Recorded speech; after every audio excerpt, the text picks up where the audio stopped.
This video is brought to you by Brilliant. Today, a fistfight erupts in the Taiwanese parliament, Israel responds to a genocide case at the ICJ, and the Russia-Ukraine war appears to break out of its stalemate. From TLDR News, this is your daily briefing for Friday the 17th of May 2024. In our main story today, violence has broken out in the Taiwanese parliament during a vote on reforms to the chamber. The scuffle comes just days before the president-elect, Lai Ching, is set to take office on Monday.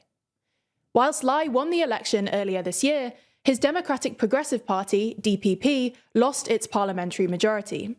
The main opposition, the Kuomintang, or KMT, has more seats than the party of the president-elect, but it's also not enough to form its own majority. As a result, it's teamed up with the smaller Taiwan's People Party, or TPP, to pass a reform to give the parliament greater scrutiny powers over Lai's government. Lai's party, however, has accused the opposition of bypassing customary consultation, calling it an unconstitutional abuse of power. As a result, today all parties were involved in altercations, with lawmakers surging around the speaker's seat, leaping over tables and pulling other parliamentary members to the floor. Now, fighting does often take place in Taiwan's parliament. In fact, research found that violence is more common there than in any other parliament in the world, and today's clashes raise the prospect of further parliamentary conflict for Lai's new government. There's more on the way, but remember to subscribe and ring the bell for more daily briefing next week. Plus, if you want to support the channel like Nero, then consider joining the new TLDR membership program for just $1.99. Israel responded today to a case put forward by South Africa at the International Court of Justice in the Netherlands over its assault in Rafah. In a court hearing yesterday, lawyers for South Africa argued that a total ceasefire was needed to get food, medicine, and other aid to the population, and that Israel should end its military campaign in Gaza and allow international war crimes investigators and journalists into the territory. This morning, Israel said there was no genocide taking place in the territory, calling it instead a tragic war.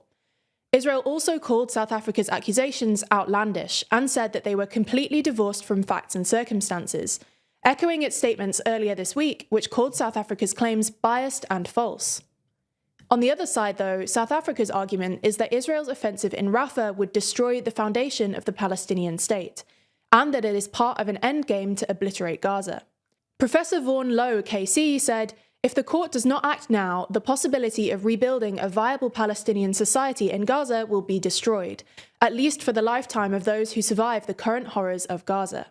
Now, the ICJ judges will later meet to decide whether or not to issue a new order on Israel, which could take several weeks.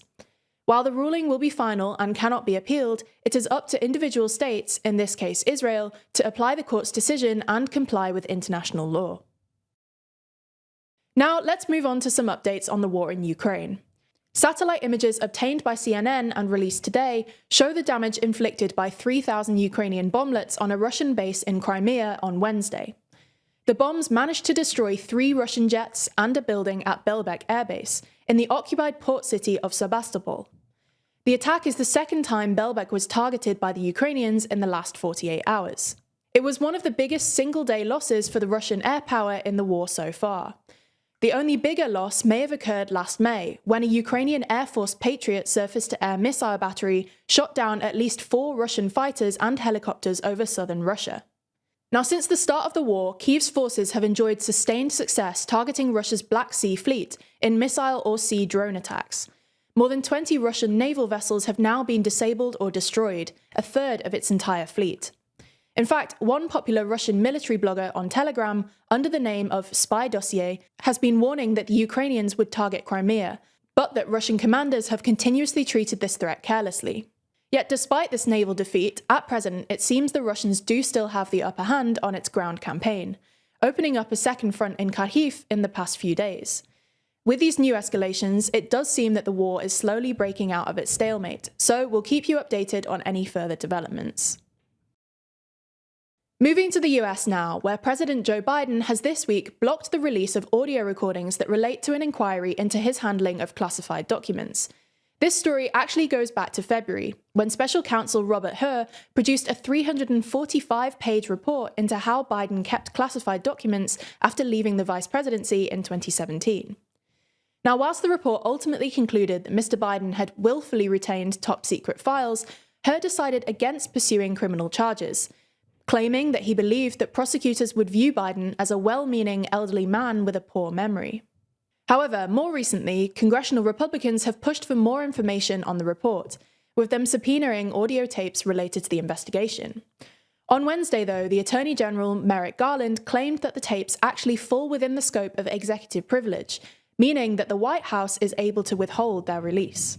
As a result of this decision by Garland, Republican lawmakers have moved ahead with a contempt of Congress charge against the Attorney General.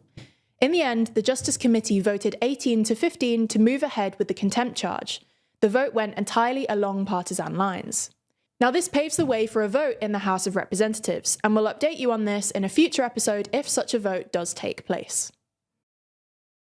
We move now to the UK, where Prime Minister Rishi Sunak is expected to announce new measures designed to crack down on agents that market graduate visa schemes overseas. The visa scheme allows international students to remain in the UK for 2 years after graduating. It's understood that this potential decision is an attempt by the Prime Minister to appear tough on migration in the run-up to the next general election. However, it also comes amid a backdrop of an already falling number of international students, something the university's regulator has actually warned is contributing to the dire financial position of UK universities. Additionally, it was only this week that the UK government's independent advisor on migration found that the visa scheme should remain in place in its current form. It's believed that the Prime Minister will look at introducing some kind of mandatory agent registration scheme and some fines for bad practice. We'll update you on this next week, though, on exactly what the PM changes. And finally, we end today's daily briefing with an uplifting story from Missouri. A 91-year-old man named Sam Sloan has generously donated $500,000 to a tiny rural volunteer fire department that's been struggling to keep itself running. Members of the Calhoun Fire Department have been using equipment from the 80s, and last March it was operating with only $169 in the organization's bank account. This meant that members had to use their own money to keep the fire department running. But this new donation of $500,000 is set to completely transform the organization and its fortunes. And Sloan, who's a long-time resident of the town, has been appointed as honorary fire chief for his outstanding contributions. Ultimately, underpinning this topic is a lot of data, whether that's economics, trade patterns, polling, or demographics. And a lot of the time in politics, you just have to understand the data. So if you want to get a better grasp on these things, I'd recommend Brilliant. They've just introduced a whole bunch of new data courses, which are perfect for learners of any level, taking you through everything from Bayes' theorem to multiple linear regression. It even uses real datasets from the likes of Starbucks, X, and Spotify to bring things to life. I'm not even a super mathematical person, and I still found it easy and enjoyable to work through. That's because of how Brilliant is designed, built around learning by doing with thousands of interactive lessons in maths, data analysis, programming, and AI.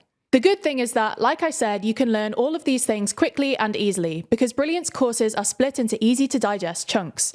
Brilliant helps you build real knowledge in minutes a day, with fun lessons you can do wherever you have time, replacing mindless scrolling on the train or waiting for coffee with something actually stimulating and rewarding. So get learning across all kinds of STEM subjects for free for a full 30 days by clicking the link in the description. That way, you'll also get 20% off an annual premium subscription, and they'll know that you came from us, which really helps us out.